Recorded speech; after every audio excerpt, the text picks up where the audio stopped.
Part 18 में हमने देखा था कि मिसिस जॉन ने मिस्टर जॉन को सब बता दिया था और उन्हें जल्दी घर आने के लिए बोला था।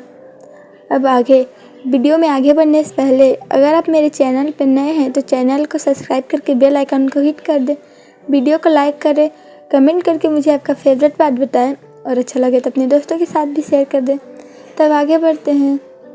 इस बात को 3 दिन हो गया। 3 दिन में बहुत कुछ बदल गया। मिस्टर और मिसिस पार्क अमेरिका से वापस आ गए। उनका बेटा यहाँ लापता है। वो वहाँ कैसे शांति से बैठ सकते हैं।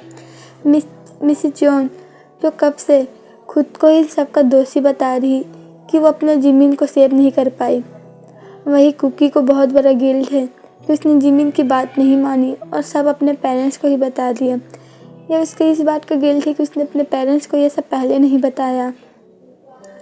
उस दिन मिस्टर जॉन के आने के बाद सभी पुलिस स्टेशन जाकर गवाही दे दिए थे और उसके खिलाफ कंप्लेन भी दर्ज कर लिए थे। जब बीटीएस के घर वालों को पता चला तो सभी मिसिस जॉन के पास आए एक एक करके उन्हें सहानुभूति देने। ये थोड़ा ही वक्त था, करीब 1 महीना जैसे जिमिन को डेंगू आए, लेकिन जिमिन सबके साथ अच्छे से घुल मिल गया था। अब वो उनकी फैमिली का ही हिस्सा था। बीटीएस के घर वाले भी इस बात को समझते थे और मिसिस जॉन और मिसिस पार्क को सहानुभूति देने जाते थे। लेकिन सबसे बड़ा दुख लगा था युनवू और युंगी को था। उनकी तो लव स्टोरी भी अभी चालू नहीं हुई थी। युंगी को भी कितनी बातें करनी है जिमिन से, उसे अभी तक कुछ पता नहीं। युनवू वो तो उससे 1 दिन पहले ही मिला था और तुरंत ही जिमिन के साथ ये हो गया। उसके लिए भी ये समझ पाना बहुत मुश्किल था।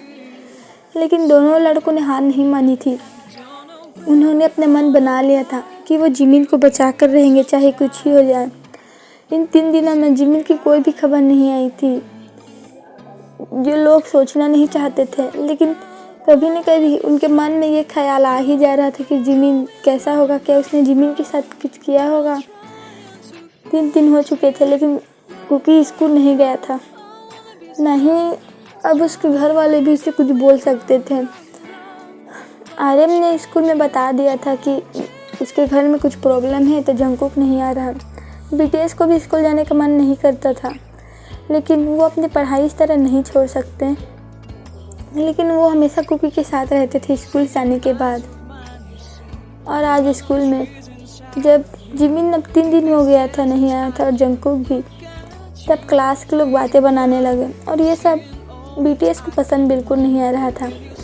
जेक ने सबको सुनाते हुए कहा बीटीएस मेंबर को, मुझे तो लगता है वो जिमिन किसी के साथ इतना बोल ही था तभी उसके मुंह में एक जोर से पंच पड़ा। और ये और कोई नहीं युनवू था। युनवू भले ही स्वीट काइंड शांत दिखता है, लेकिन वो है बहुत मास्टरमाइंड। तुम्हें पता है तुम जिमिन से क्यों डरते हो? क्योंकि तुम खुद बहुत बड़े एक उल्लू हो। तुम्हारी हिम्मत भी कैसे हुई उसके बारे में ऐसा बोलने की? पीछे से सुगा ने भी उसका साथ दिया। उसे युनवू पसंद नहीं, लेकिन हाँ, जो युनवू ने किया वो बहुत अच्छा था। अब तुम्हारे लिए बेहतर होगा तुम और तुम्हारी चुड़ैल बहन हमारे दोस्तों से दूर रहो। और तुम, जिन ने आवाज़ उठाते हुए कहा, मेरी सौतेली बहन। जिन ने टॉर्च मारते हुए कहा, तुम्हारी उस माँ से बोल दो कि मुझे ढूंढना बंद करे। जिन ने जोर से कहा, क्लास में आज तक किसी को नहीं पता था कि जैस्मिन, जेक और जिन सौतेले भाई बहन हैं। उन्हें पता था कि वो भाई बहन हैं, लेकिन सौतेले ये कभी नहीं कभी को ये पता था कि जैस्मिन और जेक की मॉम जिन के साथ कैसा बर्ताव करती है। अबे जिन का माथा बहुत गर्म था। एक तो जिमिन की कोई खबर नहीं आ रही थी और ऊपर से स्कूल वाले ऐसे बात फैला रहे थे। तुम्हारे ये अच्छा नहीं किया। क्या मैंने अच्छा नहीं? तुम मुझे धमकी दे रहे हो? तुम जानते हो मैं हो कौन? वो ने कहा, बेटा पहले जिससे तुम पंगा ले रहे हो ना उसके बारे में सर्च मार के देखना। उसने कहा, लेकिन वो छोड़ो, इनके तो मुँह लगना भी बेकार है। ते ने कहा, हम कैफेटेरिया चलते हैं। सब ने कहा। सब वहाँ से कैफेटेरिया चले गए। किसी का भी मन नहीं लग रहा था। जंगकुक जो हमेशा सबको अपनी हरकतें से हंसाता रहता था, और जिमिन का 1 महीना ही हुआ था, लेकिन सबके दिल में अपने लिए जगह बना लिया था। ये जिमिन कब आएगा? युंगी ने कहा, अपना सर टेबल में डाल लिया। उम्मीद करो कि वो अच्छा से होगा। बॉबी ने कहा, बेबी जिमिन ठीक होगा, टेंशन मत लो। और वही जंगकुक जो अपने रूम में था वो बस रोए जा रहा था। उस घर में जैसे मातम का माहौल था। किसी ने कुछ खाया, कुछ नहीं खाया, कुछ नहीं। सबसे बड़ा दुख तो मिसेस जॉन का था। वो अपनी यूनी के सामने ठीक से बात भी नहीं कर पा रही थी। मिसेस पार्क ने उन्हें कुछ नहीं बोला था। वो समझती है कि मिसेस जॉन ने अपनी पूरी कोशिश की है, लेकिन मिसेस जॉन ही खुद को ये सोचने पे मजबूर कर रही थी कि वो जिमिन को सेव नहीं कर पाई। और वही एक खाली रूम में एक लड़का चेयर से बंधा था। उसके कपड़े सही सलामत थे, नहीं उसे कहीं जगह चोट लगी हुई थी, लेकिन उसका सर बहुत ज़्यादा दर्द दे रहा था। उसने अपने इधर उधर देखा। वह एक खाली कंस्ट्रक्शन बिल्डिंग थी और उसने खुद को देखा। वो चेयर से बंधा था, उसके हाथ पैर मुंह में भी टेप था। जिमिन सोचने लगा कि आखिर उसके साथ ये हुआ कैसे और वो यहाँ आया कैसे। तभी उसे याद आया कि उस दिन उसने अपनी मॉम से सुना था कि उसका बेटा नहीं है और वो वहाँ से घर से निकल गया था। वो पार्क की ओर जा रहा था, तभी किसी ने पीछे से उसके मुंह पे कपड़ा रखा था और जिमिन वही बेहोश हो गया था। उसे अभी तक ये भी नहीं पता था कि उसे किडनैप किसने किया है। जिमिन सोचने लगा कि वो यहाँ से कैसे भागे। बहुत मुश्किल करने के बाद जिमिन को एक खाली कांच का टुकड़ा दिखा जो उसके पैर के पास था, लेकिन उसके लिए वो ला पाना थोड़ा मुश्किल था। उसके हाथ पैर सब बंधे हुए थे, लेकिन जिमिन ने हार नहीं मानी और धीरे धीरे अपने पैर से अपनी जूता खोला और उस कांच के टुकड़े को ले आया। उसने बहुत मुश्किल से कांच के टुकड़े को अपने हाथ में पकड़ा और हाथ की रस्सियाँ काटने लगा। जिमिन ये काम जितनी जल्दी हो सके उतनी जल्दी करना चाहता था और इस बार किस्मत उसके साथ दे गई। उसने जल्दी ही अपने हाथ छुड़ा लिए और पैर भी। उसने अपने मुंह से टेप हटाया और जिमिन उस रूम को अच्छे से देखने लगा, लेकिन जो उसने देखा उसका दिल दहला देने वाला था। वहाँ एक बच्चे की बॉडी थी, लेकिन उस बच्चे का बॉडी पूरा खाली था और उसमें से बदबू आ रही थी। उसके अंदर के ऑर्गन्स बिल्कुल नहीं थे उसमें। जिमिन को यह देखकर बहुत ज़्यादा ही शौक लगा। जिमिन हमेशा से एक डॉक्टर बनना चाहता था, लेकिन जो इसने आज देखा क्या उसके बाद भी ये कर पाएगा। लेकिन जिमिन के लिए अभी ये सब सोचना ज़रूरी नहीं था। उसके लिए यहाँ से भाग पाना ही बहुत ज़रूरी था। उसने अपना मोबाइल के लिए चेक किया, लेकिन उसे मोबाइल नहीं मिला। तभी उसने उस बच्चे के कपड़े देखे जो पास में ही पड़े हुए थे, क्योंकि वो बच्चा नेकेड था। उसने उस बच्चे का मोबाइल लिया और लॉक खोलने की कोशिश करने लगा, लेकिन उसमें फिंगरप्रिंट थे। जिमिन ने इधर उधर देखा, कोई आसपास नहीं था, क्योंकि अभी भी बाकियों को लग रहा था कि जिमिन बेहोश है। उसने उस लड़के का फिंगरप्रिंट से मोबाइल खोल लिया और अपने मोबाइल में कॉल करने लगा, लेकिन कोई उसका फ़ोन उठा ही नहीं रहा था। फ़ोन मिसेस जॉन के पास था, लेकिन उन्होंने ध्यान नहीं दिया। लेकिन अभी जिमिन के पास ये सब का समय नहीं था। उसने अपने सभी दोस्तों और अपने मॉम डैड, अपने अम्मा पापा सबके में मैसेज भेज दिया कि कोई तो कोई उसे देखेंगे। जिमिन ने लोकेशन भेजने की कोशिश की, लेकिन उसे पता नहीं था कि वो कहाँ है। और जिमिन जहाँ था वहाँ नेटवर्क भी आ रहा था, जा रहा था, लेकिन किस्मत उसके साथ थी शायद। उस लड़के के मोबाइल में फुल चार्ज था। उसने मोबाइल कॉल किया पुलिस को, लेकिन तभी उसे किसी का आवाज़ आई। ओह मेरा बेबी जाग गया, उस लेडीज़ ने कहा। उसकी आवाज़ सुनते ही जिमिन ने कॉल को वैसे ही रखा, काटा नहीं और अपने मोबाइल को अपने अंडरवेयर के अंदर छुपा लिया। तुम मुझसे क्या चाहती हो? बेटा मैं तुम्हारी माँ हूँ, क्या तुम मुझे पहचान नहीं रहे? उसने कहा, नहीं तुम मेरी मॉम नहीं हो, मेरी मॉम तुम नहीं हो। उसने कहा, उन लोगों ने तुम्हारे दिमाग में क्या बात डाल दी है, उन्हें पता नहीं कि तुम मेरे बेटे हो। उसने कहा, बोरा बेबी क्या हुआ? पीछे से एक आवाज़ आई, डार्लिंग देखो हमारा जिमिन उठ गया है। बोरा ने कहा, ओह सन कैसे हो? उस आदमी ने कहा, तुम मुझसे सन मत बोलो, तुम्हारा बेटा नहीं, हमने भी शादी नहीं की है। बोरा ने कहा, जिमिन के पास ये सब के समय नहीं था, तुम मुझसे क्या चाहते? प्लीज़ मुझे जाने दो प्लीज़। जिमिन ने कहा, मैं तुम्हें एक कहानी सुनाती हूँ। बोरा ने कहा, तुम्हें पता है तुम्हारे डैड मिनहू और मैं एक दूसरे से बहुत प्यार करते थे, बहुत। लेकिन मेरी फैमिली बहुत गरीब थी मैंने गरीबी में अपना बचपन देखा है, लेकिन मुझे अमीर बनना था। जब मैं हाई स्कूल में थी तो मुझे एक ऑफ़र आया बच्चे किडनैप करके उसके ऑर्गन बेचने का। इसमें गलत क्या है कि अब किसी को मदद चाहिए किसी की तो उसके ऑर्गन बेच दो, बदले में तुम्हें लाखों करोड़ों रुपए मिल रहे हैं। तो मैंने ये काम करना शुरू कर दिया। लेकिन मैं काम में इतना मगन हो गई थी कि मैं तुम्हारे डैड के पास ज़्यादा टाइम बिताने नहीं लगी। तभी तुम्हारी उस सौतेली माँ ने मीनू को मुझसे चुराने की कोशिश की लेकिन मैंने भी हार नहीं मानी। मैं मीनू को एक बार में बुलाई क्योंकि उस दिन मेरा बर्थडे था और मैंने उससे ड्रंक करके उसके साथ इंटीमेट हुए और मैं प्रेग्नेंट भी हो गई। लेकिन अभी भी मीनू का दिल पता नहीं क्यों उसी के लिए धड़क रहा था।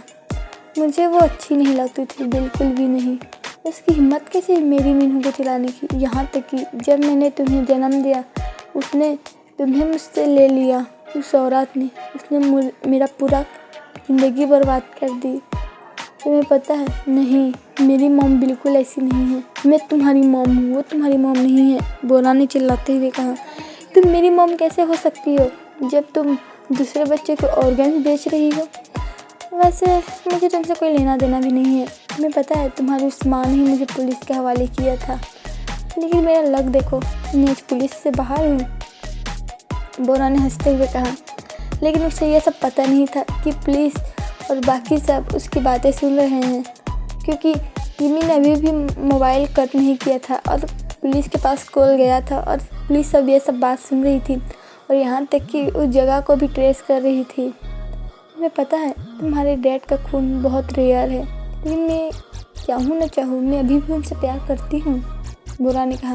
इसीलिए मैं तुम्हारे डैड को किडनैप नहीं कर सकती और उसके ऑर्गन्स भी बहुत पुराने हो गए हैं। मुझे मीनू को ऑर्गन्स नहीं चाहिए। तुम्हें पता है तुम्हारा एक ऑर्गन लाखों करोड़ों खरबों में बिकेगा। उसने जिमिन की ओर देखते हुए कहा। जिमिन को ये बर्दाश्त नहीं हो रहा था। जिमिन माने या ना माने, फिर भी बोरा उसकी माँ तो है, उसने उसको जन्म तो दिया है, लेकिन वो खुद उसे बेचने के बारे में बात कर रही है। तुम मेरी माँ हो ही नहीं सकती, बोरा से जिमिन ने कहा। माँ कभी ऐसा करती नहीं है। तुमने मुझे बेचने के बारे में कैसे सोचा? उसने कहा। तुम ज़्यादा बोलो मत, बोरा ने कहा और जिमिन को एक थप्पड़ लगा दिया। जिमिन वहीं पर गिर गया। जिमिन बेहोश नहीं होना चाहता था, इसीलिए उसने खुद को संभाला। तभी उन्हें पुलिस की सायरन सुनाई दी। वहाँ पास पुलिस आ गई थी। पुलिस यहाँ कैसे आई? उसने जिमिन की ओर देखा। जिमिन ने स्मृत किया, लेकिन बोरा ने चाकू उठाया और जिमिन के गर्दन पर रख दिया।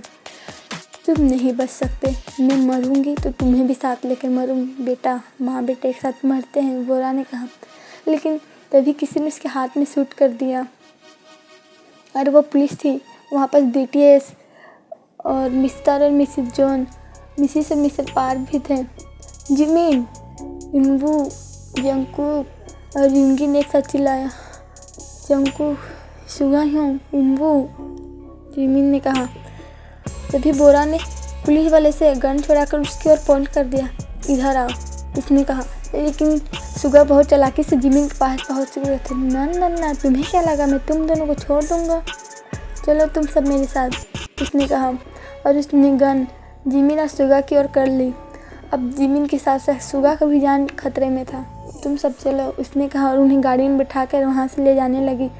ओ शिट, पुलिस वाले ने कहा। आपने ये क्या किया? मेरा बेटा मेरा हाथ से, मिसेस पार्क ने रोते हुए कहा। आप टेंशन मत लीजिए, गाड़ी निकालो, हमें इसका पीछा करना है, पुलिस वाले ने कहा और वो उनका पीछा करने लगे।